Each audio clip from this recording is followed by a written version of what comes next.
C'est très cool la RSE. Pour moi, c'est le défi principal de l'époque. Pourquoi s'engager ? Parce que c'est hyper excitant.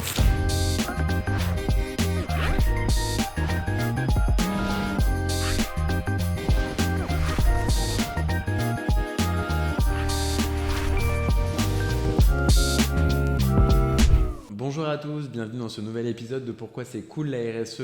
Aujourd'hui, j'ai le plaisir de recevoir Laurane Schmier, directrice du développement durable de Maison Francis Kurkdjian. Bonjour Laurane, merci beaucoup d'avoir accepté notre invitation. On va commencer par une première question. Est-ce que déjà tu peux nous raconter un peu ton parcours et comment tu es arrivée à la direction du développement durable chez Maison Francis Kurkdjian ? Ça fait 20 ans que je travaille dans l'univers de la beauté. Je suis passée par des grands groupes comme Coty, L'Oréal, le Body Shop et donc maintenant LVMH. Mais j'ai fait une grande école de commerce, donc j'ai commencé par des fonctions direction marketing. Donc j'ai passé une quinzaine d'années à développer des produits, à développer des marques, à faire des campagnes de publicité, etc. Et je me suis orientée, alors j'ai eu un réveil écologique, évidemment Body Shop, qui est, je pense, la première marque internationale militante dans l'univers de la beauté. Et moi, je suis arrivée au Body Shop en 2012, donc ça fait déjà un moment. C'est à ce moment-là que j'ai pris conscience, je pense, de l'impact de l'industrie de la beauté sur les limites planétaires. Depuis, j'ai essayé, dans des fonctions marketing d'abord, de transformer nos pratiques. Et ensuite, à l'aube de mes 40 ans, comme souvent, je pense,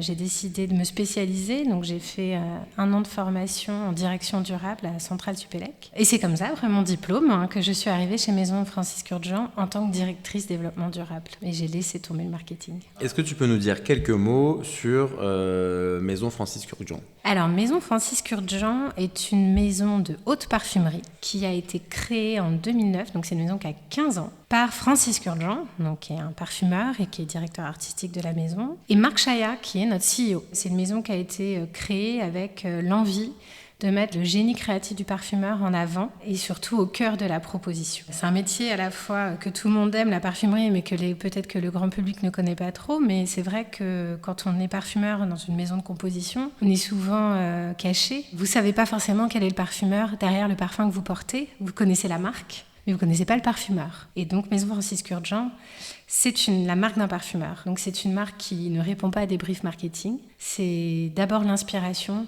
l'émotion, l'histoire que Francis Kurkdjian va avoir envie de raconter. Il n'y a pas de rythme de lancement obligatoire. Francis ne se dit pas que telle année, il faut qu'il lance tel parfum dans une famille olfactive précise parce qu'elle est à la mode. Donc c'est la singularité de la maison. Et c'est une maison qui s'est construite vraiment lentement, sûrement, humblement, jusqu'au succès international d'un parfum qui s'appelle Baccarat Rouge 540, qui a été un succès incroyable, qui est un des parfums les plus copiés au monde aussi d'ailleurs. Et la maison a été rachetée en 2017 par le groupe LVMH. Comment la vision artistique et artisanale de la maison se marie-t-elle avec les enjeux de développement durable ? À plein d'égards en fait. Le premier, je pense, c'est très historiquement. Quand Francis Kurkdjian et Marc Chaya ont fondé la maison, ils avaient très peu de moyens. Et donc, il n'y avait pas de place pour le superflu. Ils ne pouvaient pas se permettre au début de faire des dépenses ostentatoires et de mettre des grands sacs et du faste, etc. Tout simplement parce qu'ils n'en avaient pas les moyens. Et les premiers clients de la maison sont venus pour le sillage. Je dirais que c'est un réflexe qui s'est créé par nécessité au début et qui est resté par conviction. Et c'est quelque chose que Marc et Francis nous rappellent souvent quand l'idée est bonne, quand l'histoire est belle. Il n'y a pas besoin de superflu. Ce que dit souvent Francis aussi, c'est que ce qui est le plus précieux dans la maison est à l'intérieur du flacon. Et l'emballage n'est là que pour le protéger. Donc on ne va pas tout mettre dans l'emballage, dans l'apparence. Après, il y a aussi dans l'histoire de nos 2 fondateurs un cœur activiste qui bat. Ils sont tous les 2 des personnes très engagées depuis le début, même quand la maison n'avait aucun moyen. Ils ont toujours donné du temps, puis de l'argent, mais d'abord du temps à des causes. La lutte contre toute forme de discrimination, c'est aussi une des valeurs piliers fondamentales de la maison. Et dès qu'ils ont pu recruter des collaborateurs, ça s'est fait vraiment dans le souci de l'égalité des chances. La démarche RSE de la maison, elle est encore jeune. Ton poste, il a été créé il y a seulement 2 ans. Quelles ont été les premières priorités en matière de développement durable ? On a commencé par faire énormément de mesures. bilan carbone, analyse de cycle de vie des produits, diagnostic recyclabilité qu'on a fait sur tout le portefeuille de produits. On a fait aussi toute une veille réglementaire. On a fait notre empreinte matière aussi. Voilà, donc ça dans la première année. Ensuite, on a défini notre feuille de route, nos objectifs. Et j'allais dire enfin, mais on a fait tout en même temps, en vérité, embarquer les collaborateurs. Donc il y avait toute une notion de formation. Donc moi j'ai organisé des formations sur à peu près tous les sujets, de l'éco-conception à la recyclabilité, bien sûr le climat, les enjeux de biodiversité pour notre filière, les sujets d'I&I aussi qui étaient portés par les ressources humaines. Et puis au fur et à mesure, on monte en compétences dans la maison. Maintenant on a un comité d'engagement. On a des experts, en tout cas des personnes qui ont envie de devenir plus experts dans chacun des départements de la maison. Donc tout ça, c'est fait en 2 bonnes années. Quels sont les défis spécifiques au secteur de la parfumerie pour réduire son empreinte carbone ? Et les 3 principaux scopes d'émissions carbone, ça va être les achats, le sourcing, le transport et les points de vente. Si vous adressez déjà ces 3 sujets-là, vous avez déjà une bonne trajectoire de décarbonation quand même. Le sourcing, c'est très vaste en fait, tout ce qu'on achète pour faire du parfum. Il peut y avoir des idées comme ça, se dire c'est surtout du verre. C'est pas du tout que du verre en fait. Le parfum, il y a beaucoup de verre, mais il y a aussi beaucoup de métal et puis il y a aussi beaucoup de papier. Beaucoup de papier. Il y a du plastique. Alors, on a de la chance, comme on fait quasiment exclusivement que du parfum, on n'a pas beaucoup de plastique. On a une empreinte plastique qui est relativement faible, parce qu'on ne fait pas de maquillage. Mais on utilise du bois dans nos boutiques, on utilise de la pierre naturelle, du laiton, enfin voilà. Donc, il y a tous ces intrants-là, et puis tout ce qu'il faut pour fabriquer du parfum. Donc, il faut de l'alcool, il faut des fleurs, il faut du bois. La première piste de décarbonation, c'est l'éco-conception, et c'est acheter moins. Alléger d'une manière générale, non seulement les produits, mais aussi la façon dont on conçoit nos boutiques, mais aussi ce qu'on appelle l'art d'offrir dans le luxe, qui est très important, toute la partie cadeau, etc. Et puis éco-concevoir ses boutiques et ses points de vente. Donc ça, c'est un gros pilier de décarbonation. Le deuxième, c'est le transport. C'est là où on a le plus vite de l'impact. Il y a toujours l'occasion de faire un cadeau. Il y a la Saint-Valentin, il y a la fête des mères, il y a Noël, il y a Chichi, il y a l'Aïd, il y en a tout, en fait, tous les mois. Donc tous les mois, il y a de l'exceptionnel, tous les mois, il y a du cadeau.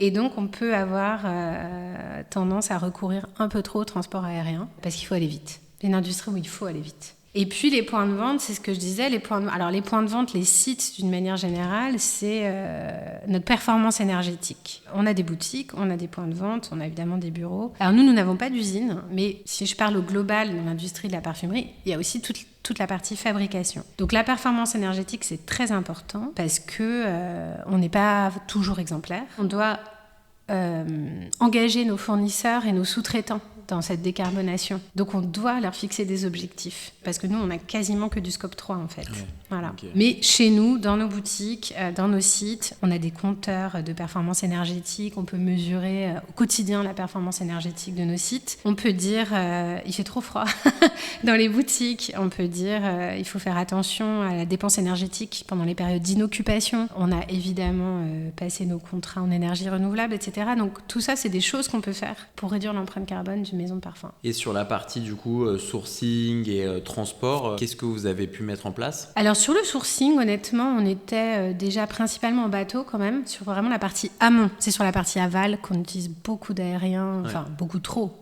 Je ne veux pas dire du mal de la maison, parce qu'en plus, on est franchement pas les pires, mais on utilise beaucoup trop d'aériens, toujours, sur la partie aval.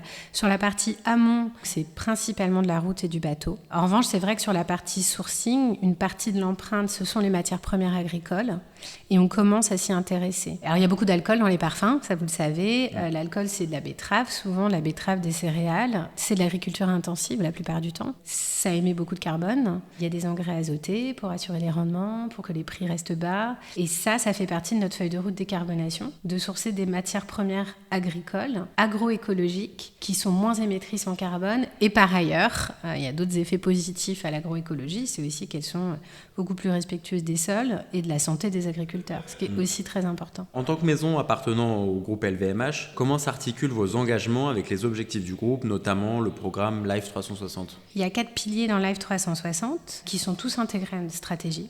évidemment le pilier climat. Donc ça, nous avons les mêmes objectifs que le groupe. Il y a tout l'objectif de circularité créative. Donc ça veut dire développer des services circulaires. Donc pour nous, c'est principalement permettre à nos clients de recharger leurs produits. Et ça, c'est en cours. Donc ça va être lancé prochainement, des services de ressources pour les parfums et les bougies. Il y a le pilier biodiversité. Donc c'est privilégié pour les matières premières stratégiques des filières agricoles responsables. Et il y a faire des actions d'impact positif pour régénérer la biodiversité. Et là, c'est au cœur de toutes nos actions de mécénat. Et le dernier pilier, c'est la traçabilité. On a commencé ce travail. Il faut savoir que les filières parfums, c'est assez opaque. Ça fait partie des difficultés de cette industrie. C'est-à-dire qu'entre le flacon et le champ de fleurs, il peut y avoir des dizaines d'intermédiaires. Donc c'est un travail qu'on a commencé avec nos partenaires pour avoir une traçabilité parfaite sur toutes nos matières stratégiques en vue du Product Digital Passport qui va finir par arriver aussi pour le parfum. Donc sur la partie packaging, on y est. Sur la partie formule, c'est un long travail de confiance avec nos partenaires et qu'on est en train de mener. Entre l'innovation packaging et la formulation des parfums, quels leviers sont les plus efficaces pour rendre un parfum plus responsable? Si on regarde les résultats des analyses de cycle de vie, en tout cas chez Maison Francis Kurkdjian, le packaging est responsable quand même des 3/4 de l'empreinte environnementale. C'est très important, c'est colossal. Les leviers, déjà c'est d'alléger le packaging, donc de faire la chasse au superflu. C'est aussi de sourcer des matériaux bas carbone, des matériaux recyclables. Nous aujourd'hui c'est un enjeu. On n'est pas entièrement recyclable, on va le devenir, mais on n'était pas aujourd'hui. Voilà, donc on vise 2027 pour être entièrement recyclable. Il y a aussi, c'est assez difficile, le geste de recharger, c'est quelque chose qui se démocratise en grande consommation, on commence tous à avoir cette habitude-là, mais le client du parfum qui achète pas régulièrement du parfum, un parfum on en achète 1 ou 2 fois par an maximum peut-être, on en offre. Mais du coup, quand on n'offre pas forcément une recharge. Et pourtant, quand on mesure l'impact, ce qu'on appelle le PEF, donc le Product Environmental Footprint, on se rend compte quand même qu'un packaging réemployé, à partir de 2 réemplois, ça diminue largement son empreinte environnementale. Et c'est vraiment un geste, ce geste de recharger son parfum, que toutes les marques de parfumerie essayent de pousser auprès de leurs clients. C'est un usage qui a du mal à se développer aujourd'hui. Et c'est un gros enjeu. Et je pense que toute l'industrie doit s'y mettre pour rendre ce geste désirable. Nous, on est en train d'étudier plusieurs options de services qu'on lancera d'ici 18 mois pour rendre ce geste désirable. Et Francis nous raconte toujours, après tout, c'est comme ça que la parfumerie est née au XVIIIe siècle. En fait, les dames de la cour allaient chez le parfumeur recharger leurs flacons. Le verre était très rare, c'était très très cher, un verrier à l'époque. Et donc, il n'y avait rien de plus chic à l'époque que d'aller chez le parfumeur et d'aller à la fontaine à parfum et de recharger son flacon. C'est vraiment quelque chose qu'il faut qu'on rende désirable et toute l'industrie du parfum, je pense, est dans cet effort. Maison Francis Kurkdjian soutient plusieurs initiatives comme le jardin du parfumeur à Versailles, la protection des océans avec Longitude 181 ou des programmes d'éducation à la biodiversité en milieu scolaire. Pourquoi cet engagement est-il central pour la maison? Vous êtes aussi impliqué dans des causes comme la lutte contre le VIH et l'égalité des chances. Peux-tu nous en dire plus sur ces actions et leur impact? Ce que ça dit de nous, c'est que déjà ça parle de la mission d'engagement de la maison, qui est de faire de la création une force de changement positif. Notre succès, on a envie de le mettre au service évidemment des autres. Le fil rouge, c'est celui-là, le jardin du parfumeur. C'est à la fois évidemment un projet magnifique qui célèbre la biodiversité, et vraiment il faut y aller, donc c'est au château de Versailles. Et puis il y a des ateliers aussi autour de la transmission du métier, ou des métiers d'ailleurs, puisqu'il y a à la fois le métier du parfumeur et le métier du jardinier, du paysagiste. Donc on est aussi très investi dans la transmission, la passation de cette passion qu'on a aussi pour le jardin. Ça c'est le jardin du parfumeur, la protection des cachalots à travers notre soutien à Longitude 181. Donc le cachalot, c'est ce mammifère marin qui produit l'ambre gris, qui est une matière première mythique, iconique dans la palette du parfumeur, extrêmement rare, puisque le cachalot a quasiment disparu. Grâce à l'action de Longitude 181, François et Véronique Sarano, il y reste encore des cachalots dans nos mers et nos océans, mais ils sont peu nombreux. La santé des océans dépend de ces mammifères marins.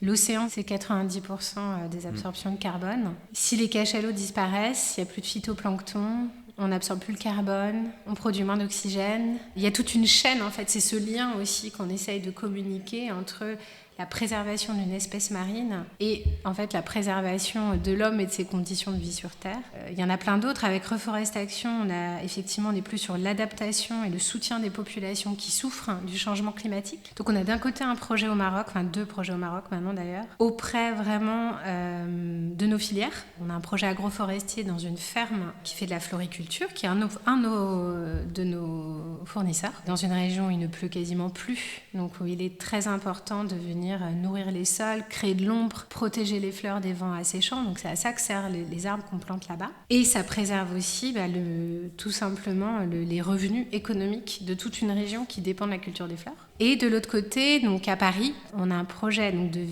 végétalisation de grande envergure dans une cité scolaire qui est située au bord du périphérique et donc qui souffre de la pollution visuelle, atmosphérique, etc. Et donc évidemment, on a soutenu la plantation d'arbres, on a choisi des arbres parfumés pour que les enfants en profitent, mais on a aussi financé des ateliers sur la biodiversité et surtout des journées pédagogiques où les enfants ont planté eux-mêmes les arbres. Et on aura le bonheur d'emmener Francis Kurkdjian donc dans ce collège et il va leur faire découvrir le métier de parfumeur. On a cette obsession de transmettre. C'est pour ça que je dis tout est lié, parce qu'à travers ça, il y a le sujet de l'égalité des chances, de lutter contre le déterminisme social et amener Francis Kurkdjian dans un collège de REP, c'est aussi dire à ses élèves que tout est possible. Et donc on a aussi dans la maison, depuis cette année, un programme de mécénat de compétences. Et l'idée était vraiment exactement celle-là, c'est de tendre la main à des gens qui ont un rêve de création. C'est pas facile de faire changer tout un secteur. Comment vous, Maison Francis Kurkdjian, vous pouvez influencer l'évolution du secteur vers des pratiques plus respectueuses de la planète? En étant exemplaire et en changeant, alors modestement, on reste une petite maison, mais en changeant ces codes du luxe, ce gigantisme, le fait que tout doit être très lourd, que tout doit être très brillant, les éditions limitées,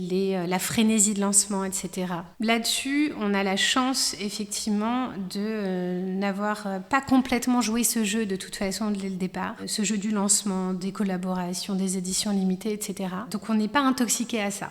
Mais je pense qu'on peut aller plus loin dans la rupture avec ces codes traditionnels du luxe. Et puis, il y a des sujets aussi dont on peut s'emparer qui sont très importants pour nous, peut-être des sujets plus techniques qui sont moins client-facing, comme on dit. Nous, le sujet qui nous préoccupe beaucoup, c'est le sujet de l'eau, dont on parle finalement très peu. Il y a maintenant, je pense, une vraie démocratisation du sujet du carbone. Mais l'eau, c'est la ressource mère de toutes les autres. Alors, dans la parfumerie, encore plus, parce que nous, sans eau, on ne peut rien faire. On ne fait pas de parfum sans eau. Donc, c'est vraiment de l'or bleu. Ça, c'est un sujet dont on se préoccupe beaucoup. On lance notre première empreinte eau. On fait la cartographie de la palette du parfumeur liée au risque de l'eau, parce que je pense que si on veut préserver l'héritage du parfum, on est obligé de se soucier de notre empreinte eau. On est obligé d'agir, un peu d'innover peut-être demain dans les méthodes agricoles, encore une fois, pour réduire notre besoin en eau et aider toutes les filières qui vont subir le manque d'eau. Alors justement, où vois-tu Maison Francis Kurkdjian en matière de développement durable dans 5 ou 10 ans? Quels seraient les objectifs les plus ambitieux que tu aimerais atteindre? Dans 5 ans, notre première roadmap, c'est qu'on soit dans la plaque en fait de Life 360 et de la roadmap de la maison, donc sur les enjeux climat, biodiversité, transparence et circularité. Donc qu'on ait atteint nos objectifs en matière d'éco-conception de nos produits, de nos boutiques, qu'on ait réussi à faire rentrer la recharge, le réemploi dans les habitudes de nos clients, qu'on ait réussi à repenser cet art d'offrir, cette expérience client sans surconsommer des ressources naturelles. J'espère qu'on sera une maison exemplaire, j'espère qu'on aura réussi à embarquer, surtout à travailler collectivement ensemble, main dans la main, avec nos fournisseurs, mais aussi avec d'autres maisons de parfums, sur des enjeux d'intérêt général, collectif, qui ne sont pas des enjeux de différenciation. Je trouve qu'on n'est pas là pour s'opposer sur la stratégie RSE. C'est pas un enjeu de compétitivité pour moi, c'est un enjeu de résilience commune. Nos directeurs artistiques, nos parfumeurs sont là pour raconter chacun leur histoire, mais nous, les directeurs développement durable, on est là pour assurer la résilience du secteur de la parfumerie. Donc pour travailler ensemble. Pour moi, c'est un objectif qu'on travaille tous ensemble. On arrive à la fin de cette interview. La question qu'on pose à chaque fois, pourquoi c'est cool la RSE? C'est très cool la RSE. Pour moi, c'est le défi principal de l'époque. Si vous êtes connecté à votre époque, si vous voulez être utile, travailler dans la RSE, pas forcément travailler d'ailleurs, mais se préoccuper des enjeux RSE dans votre entreprise, c'est se soucier des conditions de vie sur la planète, c'est de se soucier de la justice sociale, c'est se soucier de vivre dans un monde où les ressources restent abondantes et où la nature est belle. Donc je vois pas quel plus beau défi. Donc franchement, c'est hyper cool. Merci beaucoup Laurent.